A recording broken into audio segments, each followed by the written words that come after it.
Le logement est la condition première d'une vie de famille sécurisée et c'est pourquoi c'est un défi majeur à relever dans le cadre du pacte présidentiel.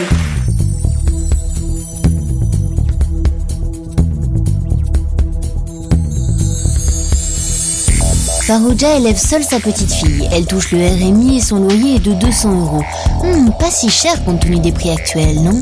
Et pourtant si, pour Farroja, 200 € c'est encore beaucoup trop. Il y en a beaucoup qui vont dire oui, mais qu'est-ce qu'elle raconte, 200 € c'est rien du tout. Mais si, 200 € par certaines personnes c'est une fortune. Parce que derrière il faut assumer le reste, quoi. Il faut assumer les autres factures, il faut assumer l'enfant, il faut l'habiller, il faut se nourrir, faut vivre. On a envie de vivre comme tout le monde. En 4 ans, les loyers ont augmenté de 25% dans notre pays. Les allocations logement n'ont pas été revalorisées. Eh bien, nous allons revenir à une tradition de la gauche qui fait que chaque année, nous revaloriserons les aides personnelles au logement pour qu'en quelque sorte, l'augmentation des loyers et l'inflation ne viennent pas rogner le pouvoir d'achat de nos concitoyens qui sont locataires.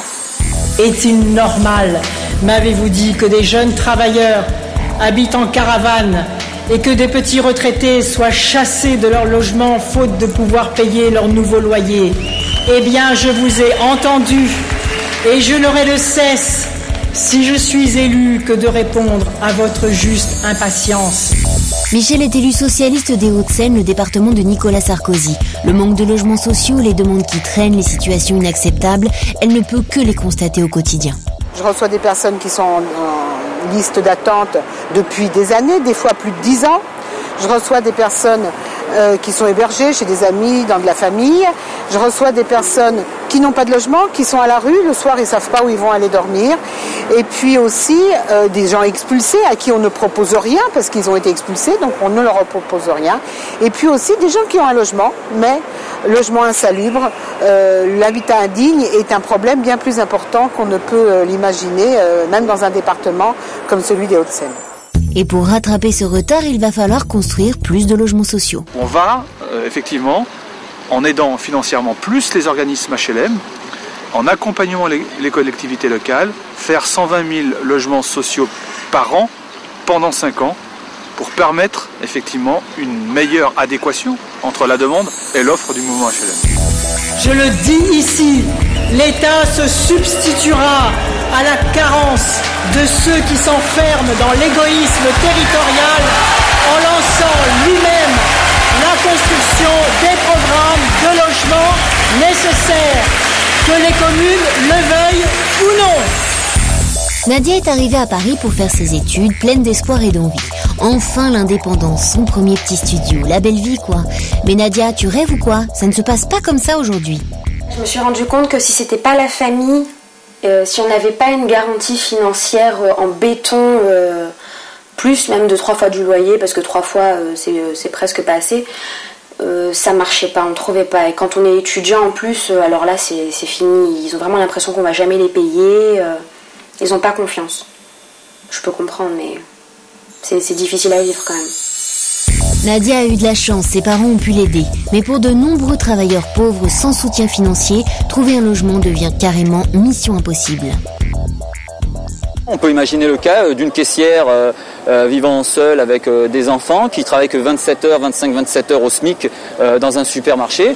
Elle se retrouve à la fin de son bail, elle doit quitter son logement à un moment donné. Pour elle, c'est quasi impossible de retrouver un logement. On est confronté à ce type de situation de personnes qui travaillent mais qui se retrouvent finalement dans l'impossibilité de trouver un nouveau bail. Le service public de la caution, c'est une garantie apportée par l'État au paiement du loyer. Lorsque vous êtes confronté à un accident de la vie, perte d'emploi par exemple, un fonds public se substitue à vous pour payer le loyer auprès du propriétaire avec qui vous avez signé un bail. Nous créerons un service public de la caution qui permet d'assurer les impayés de loyer, d'éviter les expulsions et surtout d'avoir le droit de rentrer dans les lieux. Lorsqu'il faut débourser 3 mois de loyer pour bien des personnes, cette seule entrée dans les lieux est impossible. Mais tous les propriétaires ne sont pas des monstres avides de profit. Sylvain a décidé de louer 100 € en dessous du prix du marché son appartement. Un acte à la fois citoyen et militant. C'est un sacrifice financier que je fais. en mon âme et conscience. Bien évidemment, je pourrais le louer 100 € plus cher et donc quelque part, moi, gagner un peu plus d'argent tous les mois. J'ai décidé de ne pas le faire. Voilà, c'est un choix. Hein. Mais si j'ai décidé aussi de militer au Parti Socialiste, c'est pas pour rien. On a tous une responsabilité. Le choix du gouvernement actuel, ça a été d'accorder encore plus d'aide fiscale sans contrepartie sociale. Ce que l'on dit, c'est que quand il y a un avantage fiscal individuel, il faut qu'il y ait un avantage pour toute la société.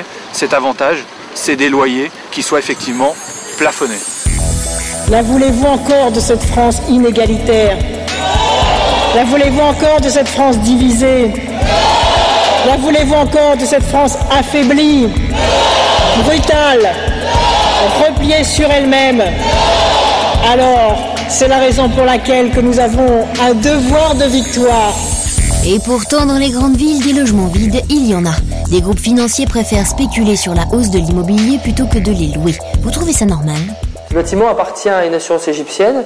Il est vide depuis 17 ans. Il est face au parc Monceau.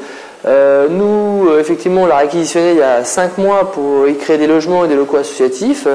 Voilà, ça reste un petit peu notre combat depuis maintenant 5 ans de dénoncer ce genre de comportement qui nous semble aller à l'encontre de l'intérêt général.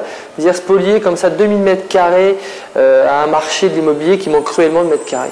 Ah bon, la logique purement financière et spéculative ne serait pas toujours au service de l'intérêt général? Nous donnerons la possibilité aux maires, après avoir repéré les logements qui sont libres sur leur territoire, de les réquisitionner en indemnisant bien évidemment le propriétaire, et ces logements seront remis sur le marché du logement pour être loués au plus grand nombre de nos concitoyens. Je suis complètement d'accord sur le fait qu'effectivement il faut aller chercher les logements où il y en a, et les logements ils sont dans ces 17% de vacances qui est inacceptable. On ne peut pas avoir des gens dans la rue et des logements vides, c'est pas possible. La mise en location de logements vacants spéculatifs sera décidée. Et c'est pourquoi seront surtaxés les locaux inoccupés depuis plus de 2 ans et la possibilité sera donnée aux communes de procéder à des acquisitions-réquisitions. Vouloir posséder son appartement, c'est une demande assez légitime. Parlez-en à votre banquier, il vous y encouragera. Ah bon? Pour moi, ça va pas être possible? Ben pourquoi? Je pense que pour un intermittent comme moi, c'est pratiquement impossible de s'acheter un appartement à Paris, puisque le prix du mètre carré est extrêmement élevé, les taux sont inabordables et les banques ne prêtent pas aux intermittents. Oh Samuel, les banques ne prêteraient qu'aux riches? C'est pas possible. En moyenne, aujourd'hui, un prêt à taux zéro représente 20 000 €. Quand on regarde ce qu'il faut pour acheter un appartement aujourd'hui, on se rend bien compte que l'aide est trop infime pour qu'elle soit vraiment incitatrice. Donc l'idée, c'est de l'élargir pour que nos concitoyens, notamment les plus populaires et modestes, puissent avoir une aide réellement favorable pour qu'ils deviennent propriétaires. L'accès à la propriété de ceux qui ne le peuvent pas aujourd'hui sera favorisé et encouragé par l'extension des prêts gratuits. Il y a 10 ans, on a voté une loi qui oblige les communes à construire des logements sociaux. Alors les communes, elles la respectent, cette loi? Regardez sur l'article 55 de la loi SRU qui oblige les communes à faire 20% de logements sociaux. Sur la seule année 2005, parce qu'elles étaient obligées, des communes ont fait des logements en nombre 16 000. C'est la sanction qui leur a fait peur. Il se trouve qu'il y a une loi de 94 qui dit « Vous devez faire dans les grandes villes une place d'hébergement d'urgence à chaque fois que vous avez 2000 habitants. » Elle n'est pas appliquée. Bon, elle n'est pas appliquée, il faut donc des sanctions. Ce qui s'est passé à Paris a bien montré cet hiver avec les enfants de Don Quichotte qu'on manque de places d'hébergement d'urgence dans notre pays. Il faut tout simplement faire appliquer la loi avec une sanction pour ceux qui ne veulent pas faire. Il y a bien sûr les sans domicile fixe pour lesquels des solutions d'urgence doivent être trouvées. Je propose à cet égard de faire obligation à chaque ville de créer une place d'hébergement d'urgence pour 1000 habitants.